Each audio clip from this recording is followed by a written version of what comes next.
제52단 어느 닌나지 승려의 이야기 하나. 닌나지에 있던 어느 승려가 나이가 어지간히 들도록 이와시미즈를 참배한 적이 없어 평소에 그것을 못내 유감스럽게 생각하고 있던 차에 어느 날 문득 결심하고 동행 없이 혼자 걸어서 참배하러 갔다. 그런데 가는 도중에 기슭에 있던 고쿠라쿠지, 고우라 등의 부속 사원을 참배하고 나서 이게 다인 줄 알고 돌아오고 말았다. 그리고는 어느 동료 승려에게 단연간의 수건을 풀었소이다. 소문보다도 훨씬 더 숭음합디다. 그런데 참배객들이 죄다 산으로 올라가 보던데 그건 왜 그랬을까요? 궁금하여 따라가 보고 싶었지만 신에게 참배 올리는 것이 본래 목적이라 생각하였기에 산까지는 올라가 보지 않았소 라고 말했다. 사소한 일에라도 그 일을 잘하는 안내역은 있는 게 좋을 듯하다. 제53단 어느 닌나지 승려의 이야기 둘. 이것도 닌나지 승려의 이야기이다. 승려가 되려는 어느 동자의 속세의 마지막을 기념해준다 하여 모두 모여 놀았는데 그 닌나지의 승려는 술에 취해 흥에 겨운 나머지 옆에 있던 세발솥을 들어 머리에 뒤집어 썼다. 잘 안 들어가는 것을 억지로 코를 납작하게 눌러 얼굴을 들이밀어 넣고서 춤을 덩실덩실 추며 나왔더니 다들 박장대소하며 몹시 흥겨워했다. 그렇게 한동안 춤을 추고 나서 세발솥을 빼려고 하는데 도무지 빠지질 않는 것이었다. 술자리에 흥도 깨지고 다들 어쩔 줄을 몰라 황당해했다. 이래저래 해보다 보니 목 언저리가 까져서 피가 흘렀고 그저 자꾸 부어오르기만 하여 숨도 막혀왔기에 솥을 두들겨서 깨보려고 하였지만 쉽게 깨지지도 않고 소리만 안으로 울려 못 견딜 지경이었다. 도저히 어쩔 도리가 없어서 세발솥 위에다 얇은 천을 걸치고 손을 끌고 지팡이를 짚게 하여 교토에 있는 의사한테 끌고 갔는데 가는 길 내내 사람들이 심히 괴이쩍다는 듯이 쳐다보았다. 의사를 대하고 앉은 모습은 사뭇 기괴했을 것이다. 뭔가 말을 해도 안에서 울리는 소리라 무슨 소린지 알아들을 수가 없다. 의사 말이 이런 경우는 의서에도 안 나올 뿐더러 구전된 치료법도 없소라 하므로 다시 닌나지로 돌아와서 벗들과 노무 등이 머리맡에 가까이 앉아 슬피 울었지만 솥을 뒤집어 쓴 상태라 들릴 법하지도 않았다. 이러고 있을 적에 누군가 말하기를 설령 귀와 코가 잘려나간다 하더라도 목숨만은 어찌 부지하지 못하겠소. 그냥 있는 힘을 다해 당겨보시오라 하므로 지푸라기를 목 주변에 끼워 넣어 솥의 금속 부분이 목에 닿지 않게끔 하고는 목을 뽑기라도 할 듯한 기세로 세게 잡아당기니 귀와 코는 잘려나가 구멍이 났지만 어쨌거나 솥은 빠졌다. 목숨은 겨우 부지하였으나 오랜 세월을 알아 고생했다고 한다. 제54단 닌나지 승려들과 미동.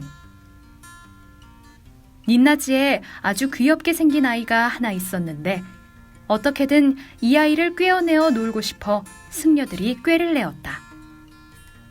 재주가 뛰어난 놀이꾼 승려도 동원되었다. 그리고 멋진 도시락을 정성스레 만들어 상자 같은 것에 고이 넣어서는 남쪽 언덕의 적당한 곳에 묻어두었다.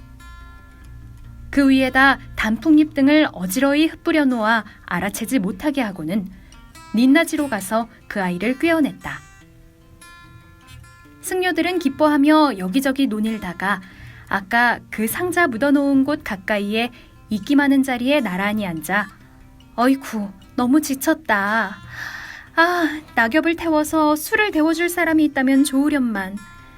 영험하신 스님들 시험 삼아 기도 한번 해보시지요 라고들 하면서 상자를 묻어놓은 나무 밑을 향하여 염주를 문질러 돌리고 야단스럽게 주문을 외는 등 요란을 떨며 나뭇잎을 헤쳐보았지만 아무것도 없었다. 장소를 틀렸는가 싶어 파헤치지 않은 곳이 없을 정도로 산을 뒤졌지만 보이지 않았다. 묻어두는 것을 누군가 봐두었다가 승려들이 아이를 데리러 닌나지에 간 사이에 훔쳐갔던 것이다. 승려들은 머쓱해져서 듣기 민망한 언쟁을 벌이고는 성을 내며 돌아가 버렸다. 억지로 무리하게 흥을 돋우려 하는 일은 꼭 탈이 나게 마련이다. 제55단 가옥론. 집을 짓는 방식은 여름을 위주로 해야 한다. 겨울은 어떤 곳이든 지낼 수 있다. 더울 때 살기 나쁜 주거는 참기 어렵다. 수심이 깊은 물은 선선한 맛이 없다. 얕게 흐르는 물이 훨씬 시원하다. 세부적으로 볼 때 미닫이 문이 달린 방은 덧문이 있는 방보다 밝아 좋다. 천정이 높은 것은 겨울에 춥고 등불을 켜도 어둡다. 집 짓기는 딱히 용도가 없는 공간을 만들어 두는 것이 보기에도 재밌고 여러모로 쓰임새가 있어 좋다고 다들 의견 일치를 본 적이 있다. 제56단 말의 수준.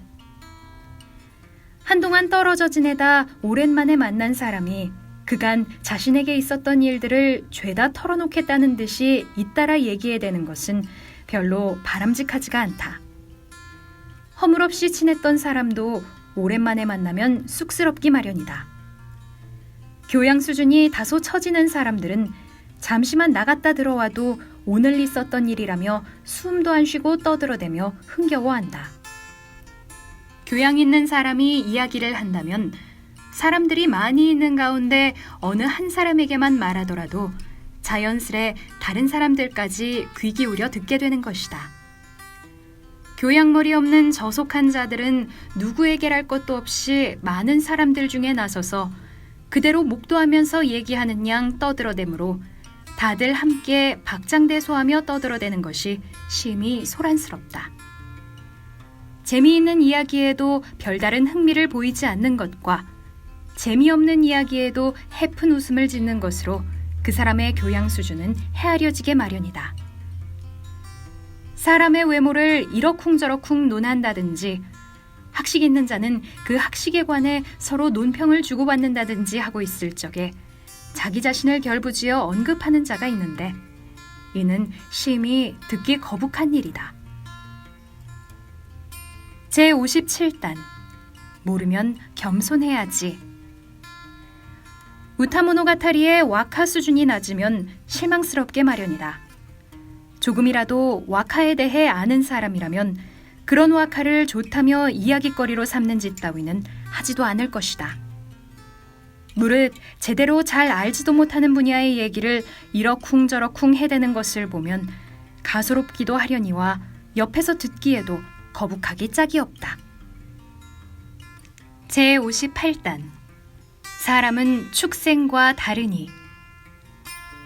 마음속에 불도를 추구하는 도심만 있다면 사는 곳이 어디든 무관하리. 출가하고도 그냥 속가에 살면서 속인들과 이전처럼 어울린다 한들 내세의 극락왕생을 희구함에 그 무슨 지장이 있으리요라고 말하는 자는 내세의 왕생이란 것을 도무지 모르는 사람이다. 진정 이 현세의 덧없음을 알고 생사의 굴레에서 벗어나기를 갈구한다면 무슨 흥이 있어 주군을 조석으로 섬기며 가정을 돌보는 일에 몰두하리요. 사람의 마음은 외연에 이끌려 바뀌기 쉬운 것이기에 조용한 환경 속이 아니면 수행을 제대로 하기 어렵다. 요즘 사람들은 그 그릇들이 옛날 사람들만 못하다. 그러니 인가에서 멀리 떨어진 산속의 은거에도 굶주림을 해결하고 비바람을 막을 거처라도 없으면 살 수가 없으리라. 그러니 자연히 세속적 이욕을 탐하는 것과 유사한 일도 때와 장소에 따라서는 어찌 없을 수가 있으랴. 그렇다고 하여 그래서는 세속을 떠나 둔세를 하는 보람이 없지. 그 정도밖에 안 된다면 출가는 왜 했는가 라는 식으로 말하여서는 도무지 얘기가 되지 않는다. 한 번 불도에 입문하여 염세에 빠진 사람은 설령 욕망을 가진다 하더라도 권세가의 탐욕스러움과 같을 턱이 없다. 종이로 만든 이불, 삼배옷, 한 줌의 식량, 명아주국 등 이러한 것들에 뭐 그리 큰 비용이 들겠는가. 구하는 바가 있다면 쉽사리 얻을 수 있을 것이며 따라서 그것들을 구하는 사람의 마음도 금세 충족될 것임에 틀림없다. 출가한 승려의 겉모습이 부끄럽기도 하겠지만 분명 악으로부터는 멀어지고 선과 가까워지는 일이 많으리라. 사람으로 태어난 이상 바람직한 것은 어떻게든 속세를 벗어나 둔세하여 지내는 것이리라. 오로지 탐욕에만 힘쓰고 보리로 마음을 향하지 않는다면 무축생들과 다를 바가 없지 않겠는가.